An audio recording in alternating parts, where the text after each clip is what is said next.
We in a stew. We back. What's going on, guys? It's good to see you. This has been one coming for a while, so we're gonna get into it.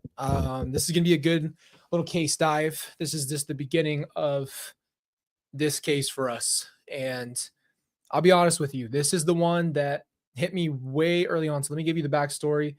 I remember I was going to work, and I think my boss asked me. He's like, "Have you heard of Ruby Franke?"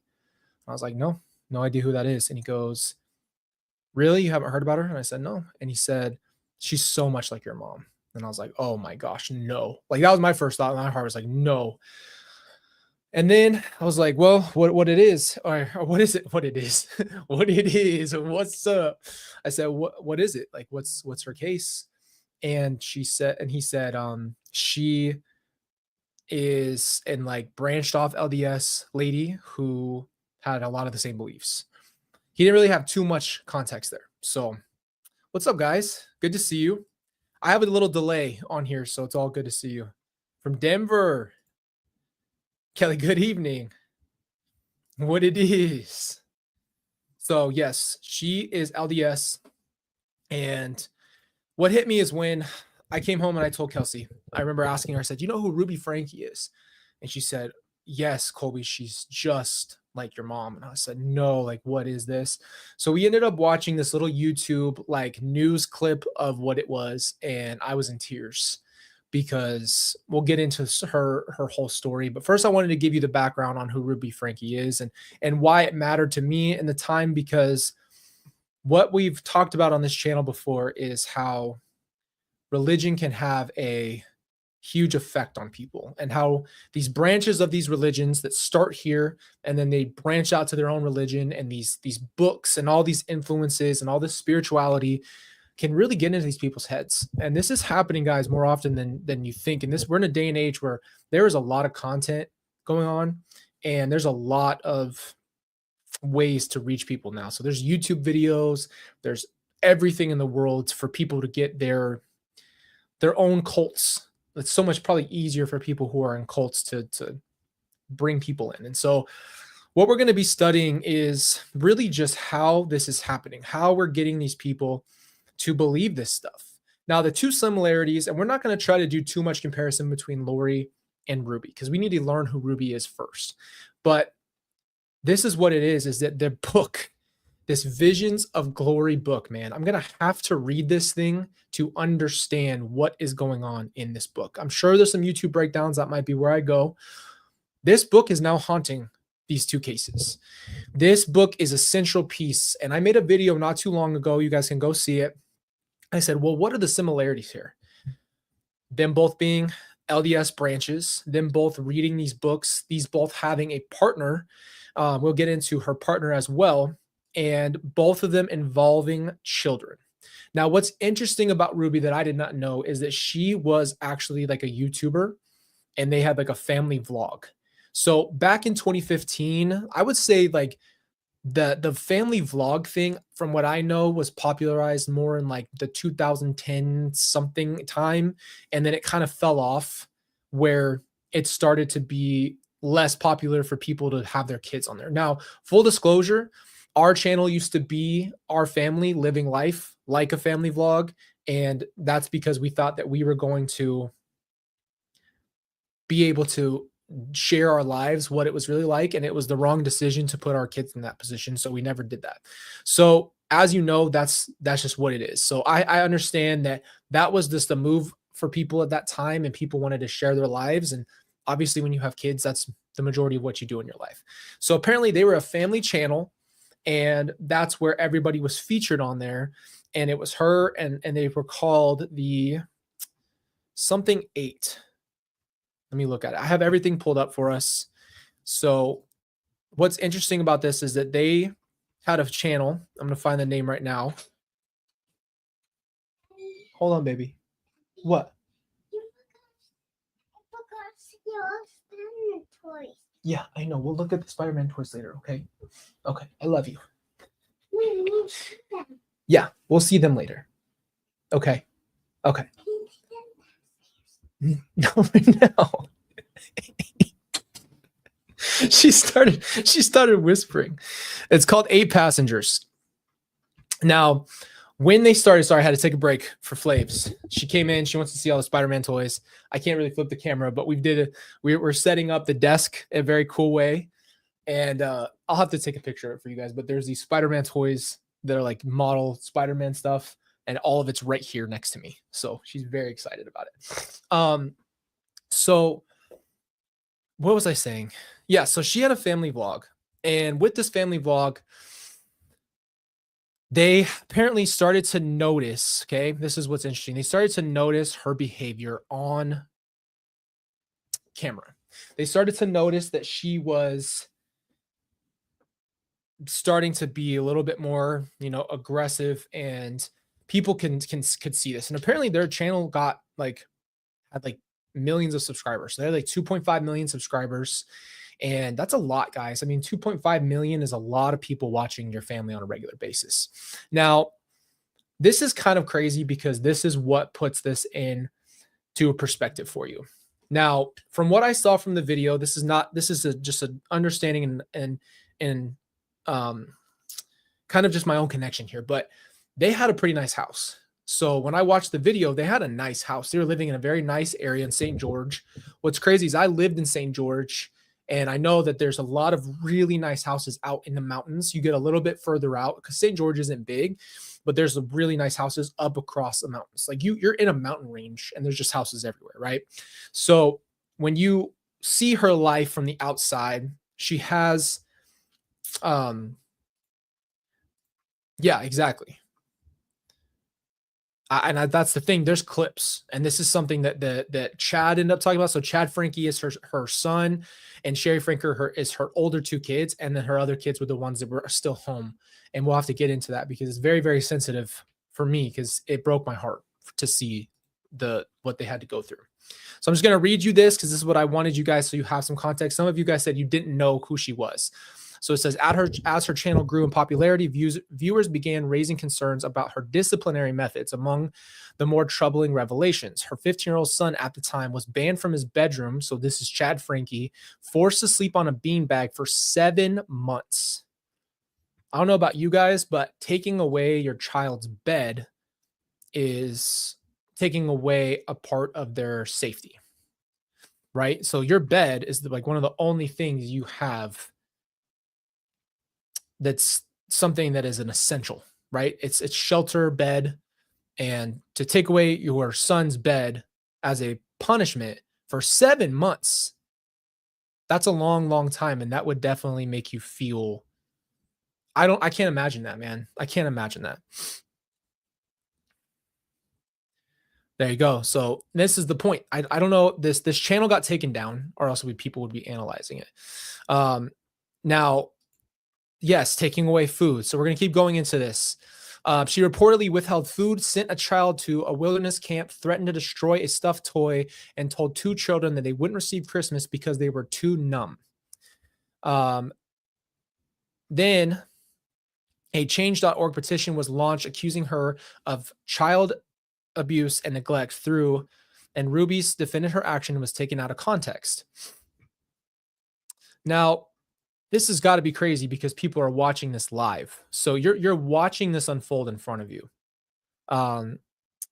Colby, I'd love to see you interview Jody Hildebrandt's niece, Jessie Hildebrandt. The story that Jessie tells is compelling. And that's hopefully the goal. I hope they feel safe to come to this channel. That's what we're trying to do because I'm giving you guys the context so we can understand what's going on here. Okay. So as you can see, she's got a channel. She's got millions of subscribers. They look like they live in a nice house. They were financially set and they had a big family. So it goes back to this idea of, okay, so we have a LDS woman, an older LDS mom who's something in her life is missing, even though you would think from the outside that she's got everything. She's got everything that everybody would want and that people really are trying. How many people would love to be able to do something like them doing, like just filming their family, right? Some people would love to do that. There's people always trying to do those things. So she had a lot of that. A lot of what you would see from the outside is you have it good. Let's put it that way. There's nothing about your life, at least from the outside, that should have been causing a crisis in your life to make you feel that you have to go down this way. So those are the two similarities that you can see from Lori and with Ruby. Okay. So at this point, we've got to talk about what was happening. So she has a business partner, and her name was Jody Hildebrand. Now, her and Jody started to get really close. And with that, they were starting to share the religious ideas. Now, this is where this book has to become. This is what I say about these people. I think what this is, psychologically, is I think that there are people who already have this existing, and then something just lights the fire. Something fully launches them into being this person. So I think when you add in this idea of religion, power, whatever the case is, you get an unlocking of the person's inner self, and they just become full blown. So I think that the worst part for me is when you bring in this idea of possession and demons. And I've actually seen this now because of studying these other people. I wanted to understand why people think this way. Now, especially, so LDS people claim to be Christian.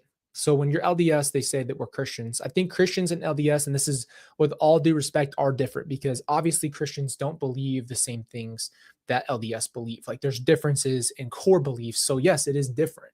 Now, believing in Jesus, right? Like, there wouldn't be Catholic, Christian, and LDS if everybody believe. Just because you believe in Jesus doesn't make Christianity. Christianity is defined just as much as Catholics are defined, just as much as LDS is defined. So I think we just have to understand, in any of those realms, these people who are in a religion. Now, there's a difference between belief systems and religion. This is where we need to talk about religion and really sit here for a second, because this is what's causing this problem.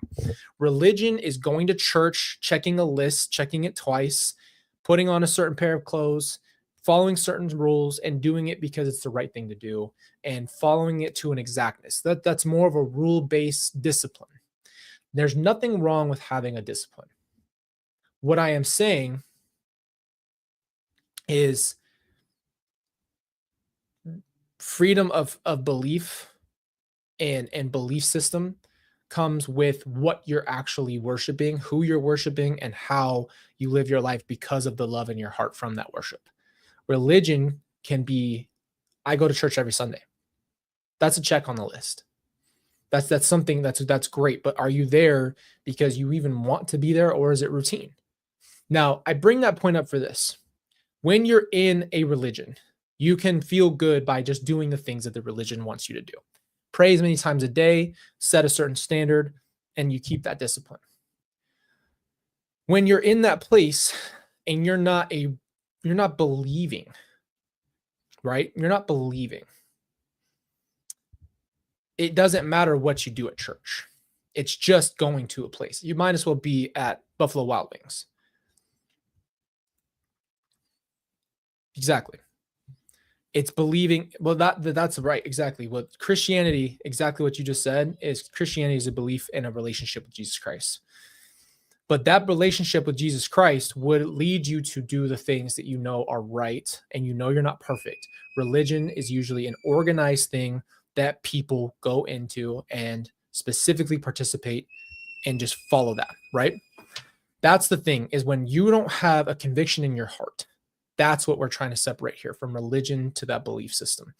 When you don't have a conviction in your heart that what you're doing, the reason you pray is because you're trying to talk and have that relationship with God. The reason you're going to go serve people is because you genuinely want to. That's what's important. When you're just going to go, there's really no point. You're wasting everyone's time, in a sense. And I'm not trying to hate on you. I'm just giving you perspective here. Conviction is, I die on this, versus religion, which is, if someone puts a gun to your head, you're probably not going to go. You're not going to die for that because you're not convicted. I tell you this because this is where this takes this next step. What happens when you are able to be tricked? What happens when you start going into church and you're not feeling anything and you are perfect as you are? You don't need to change. You don't need to be better. And I'm preaching to myself too. You don't need to be better. You don't need to be anything. You just are you're fine and you need no help. At the end of the day, you are open to attacks. And there's a lot of people who take religion and they're gonna give you. I don't know if you've ever seen this Family Guy clip, but there's a it's the classic clip of drop a trail for an animal to get into the trap. And there's a Family Guy clip where Peter's leading Adam West out and he drops a piece of candy all the way to a trap. And Adam West follows that, eats it, goes up the stairs and gets trapped. And it's because he keeps going, it's a piece of candy, and eats it and follows the trail. This is exactly what people are doing in these branches into cults. And this is how they get you. This is what I try to talk about. When you have a pot of water and you're slowly turning it on and you're in it and you change the degrees just a bit, every time you're just going to adjust to it really well. You're not going to know you're boiling till it's boiled. That's one of the best examples I could ever give you. That's what a lot of these things are. These books. Oh, it's James Woods. You're right. Appreciate you saying that. James Woods. And somebody watches Family Guy, but you get into this place where these books come out and it's so interesting and we're exploring spirituality. And now your spirituality and your flesh and your desires are all mixing together. So you misunderstand the fundamental point when these people say that they believe in Jesus Christ. I give you this background for this main reason. When they get to a point now where they are literally demonizing human beings, and we're going to have to go over this in his own subject, but they demonize their own children. And this is becoming more common. I didn't think that I can't explain to you what is happening, because what is going on right now is people read these books and it tickles them, makes them feel good. And that's the problem. When you're in a bad place and you read something interesting, right? This is why I love pop culture.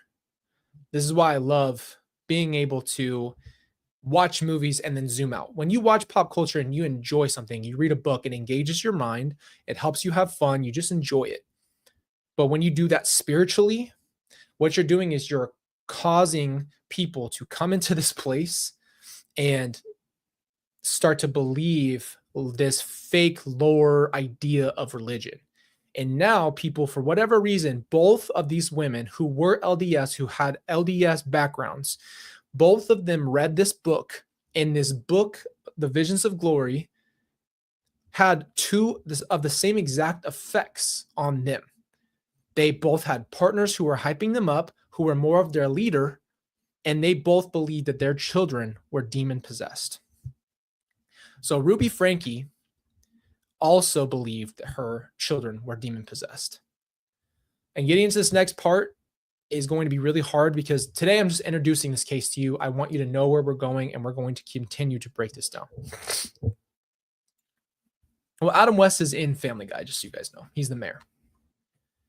Amen, Colby. I've been praying for this. God is glorified. God has big plans for you. Maybe pastor in the making. You are a tool for his glory. Thank you, Debbie.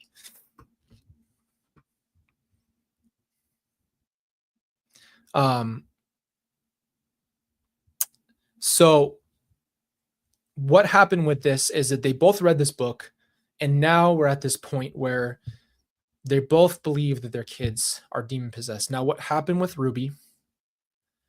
This is really hard, man. This is a really hard thing to talk about. And you know, this is where all my emotions, and this is where I feel the pain of this case personally.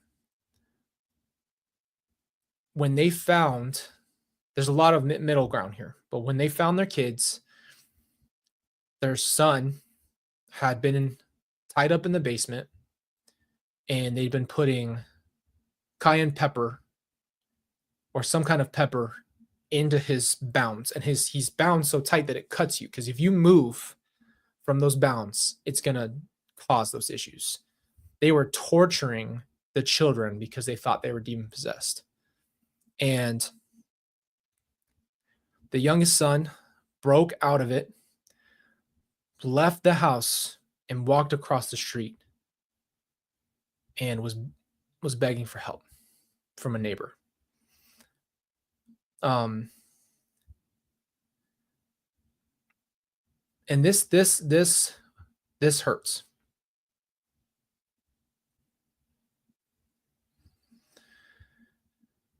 This one is, it's just hard, man, because yeah, there were some serious details in here.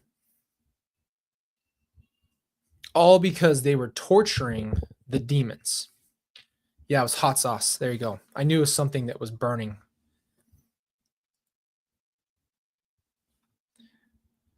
And if you hadn't, exactly.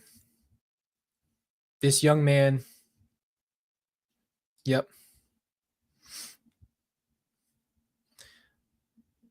When I bring this up, why do you think that this hits me in the middle of my chest? It's the same thing, man. It's the same spirit. It's the same demonic practice. It's the same. It's the same. Yeah, cayenne pepper, man. Cayenne pepper.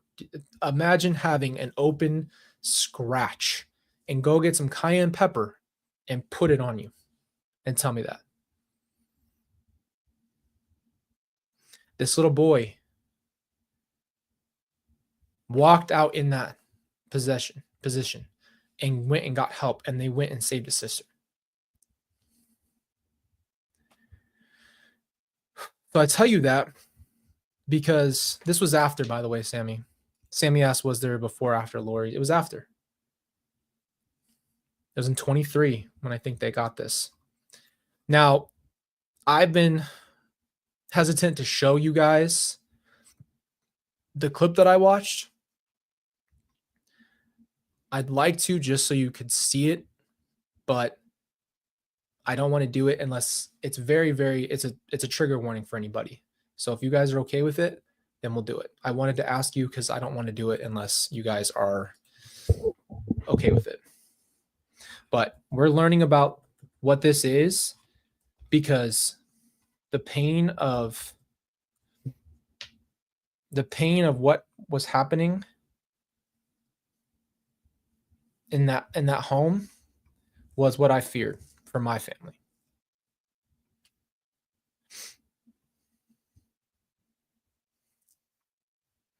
It was the pain that I felt.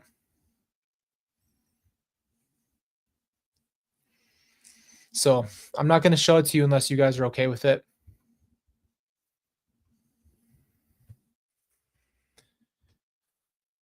But I'm at a point where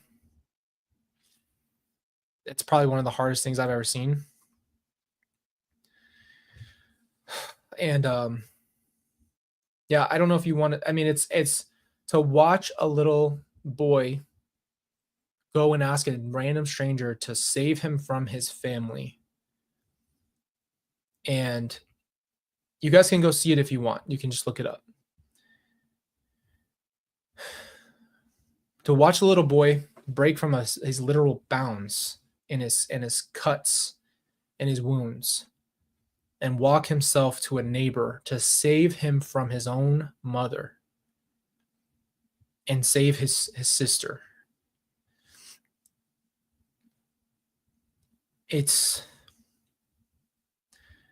I hate to say this, but it's just, in my mind, torturing someone is worse than just taking them. It is.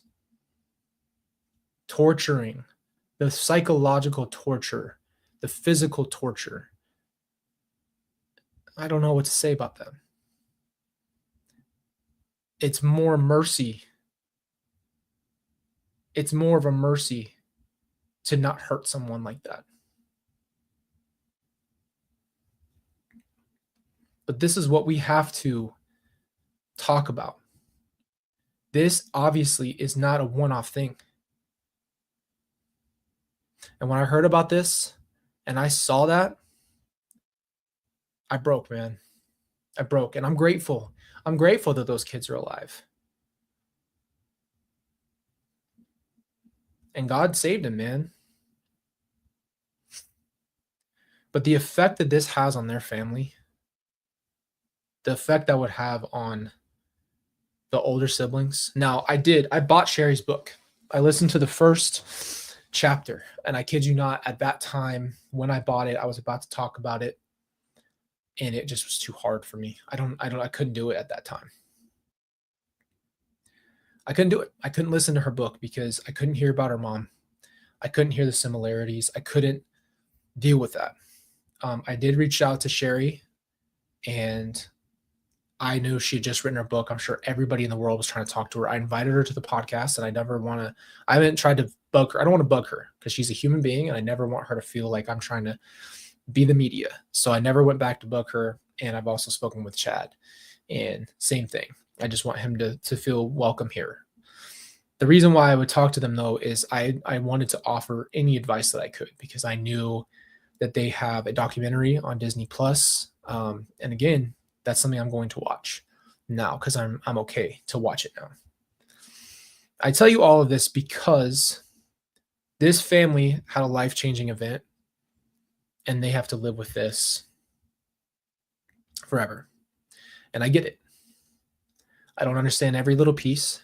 It's not exactly the same, but it's so similar that this is obviously becoming more of a trend. And I hate to use that word. My mic's kind of far away.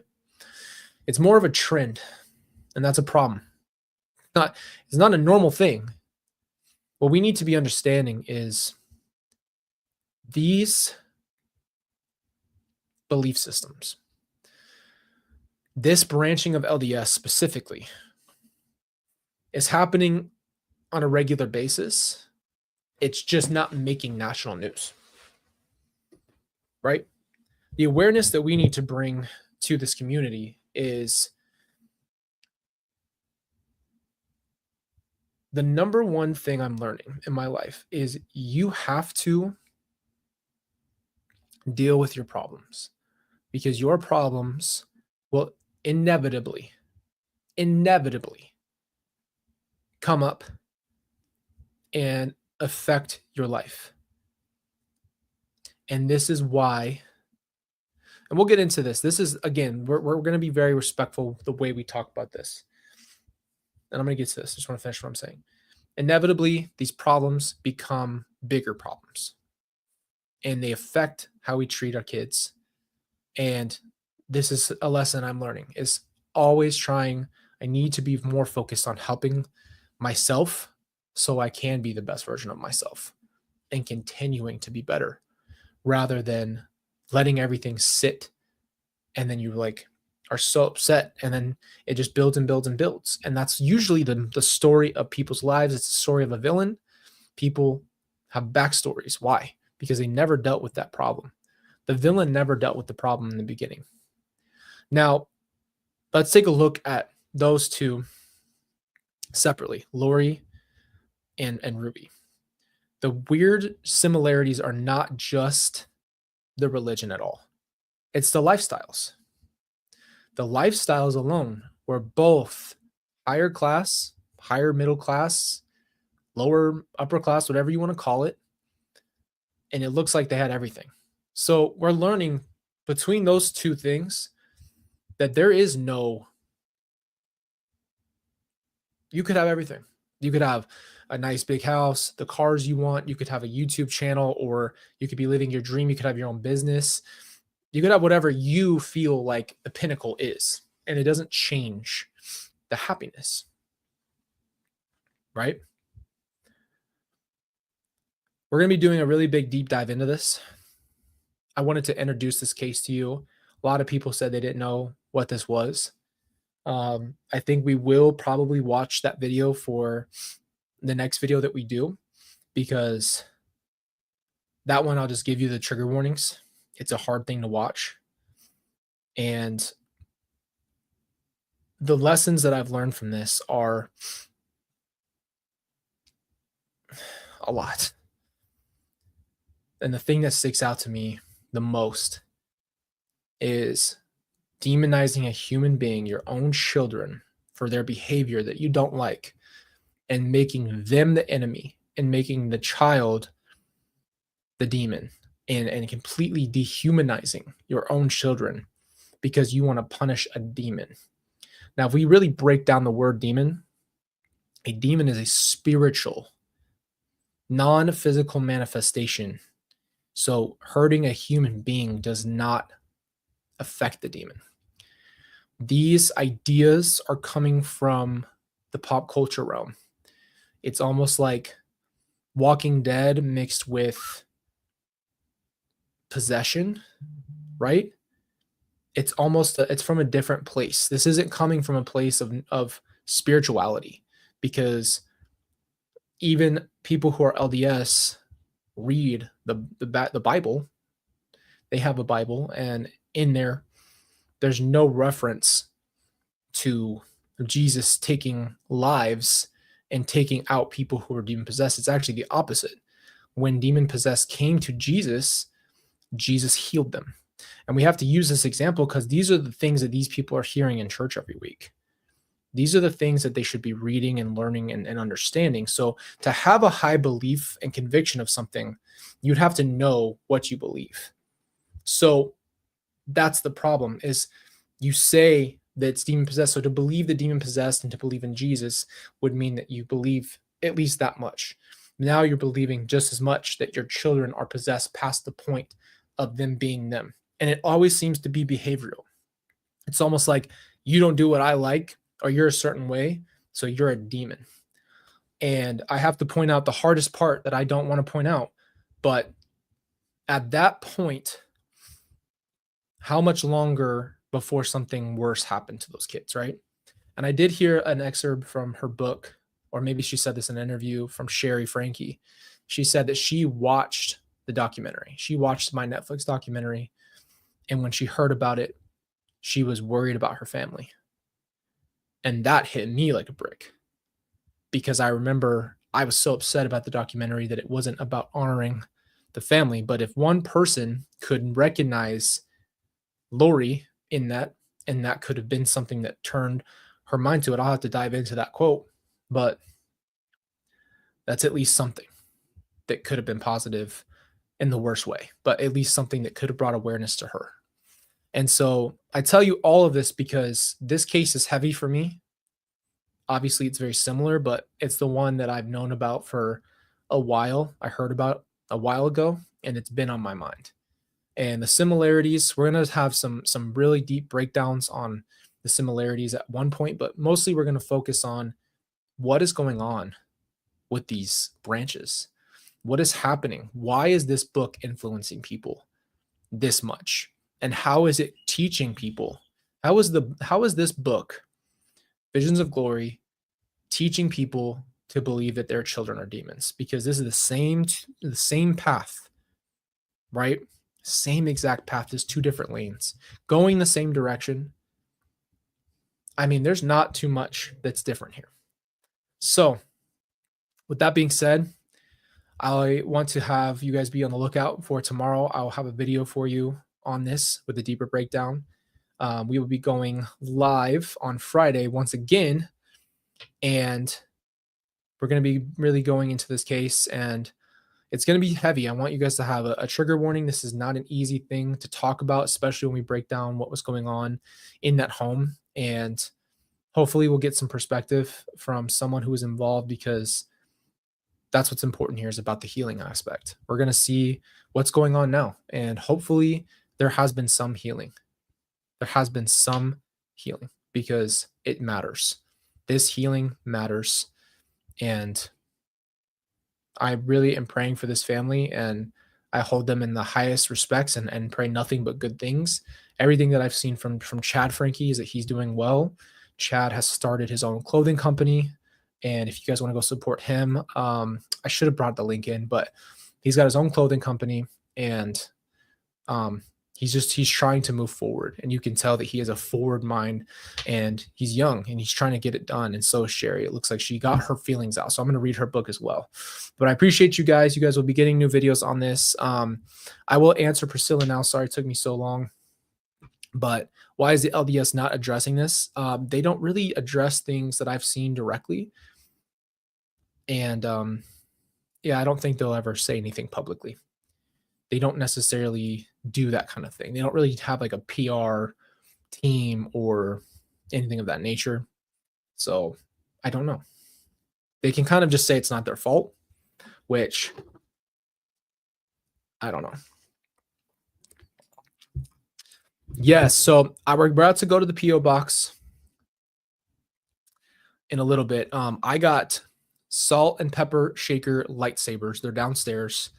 I've got more letters from you guys, and you guys are amazing, man. Like the letters have made me cry. I have a very special letter that I'll share with you guys, written from, actually, I don't know if I want to say her name, but she wrote it from Lawrence Institute, and she sent me a bracelet, and her letter made me cry. And she's a student at Lawrence Institute, which, if you guys don't know what Lawrence Institute is, it's where JJ went to school, and she is the sweetest girl in the world. And her letter just lifted me up, and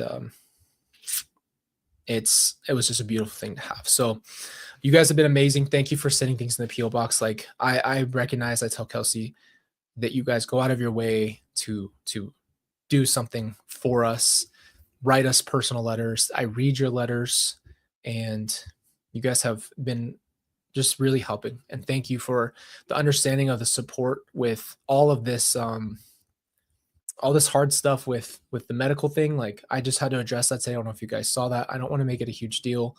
I just really wanted to say from my perspective that it's hard to watch people not even disagree, what's the word? Completely dismiss. Yeah, that's what it is. Dismiss what I'm going through, because it's affecting my family. It's affecting my wife and my kids. And, you know, you can say what you want about me, but when you say things like that, you're making it seem like this isn't real, or that we're pretending to go to the hospital and be sick and have strokes. Yeah, you don't really fake a stroke or multiple strokes. So I don't know about that, but I just addressed it because I just wanted to say that I'm not going to invalidate what my family is going through and the fear that we're having. So I'm not going to say anything else more about it, but I did see this. So maybe that's something we could watch together if you guys are interested, but I'd love to sit down with Chad myself. I want to check on him as a person, and I know you guys would have his back as well.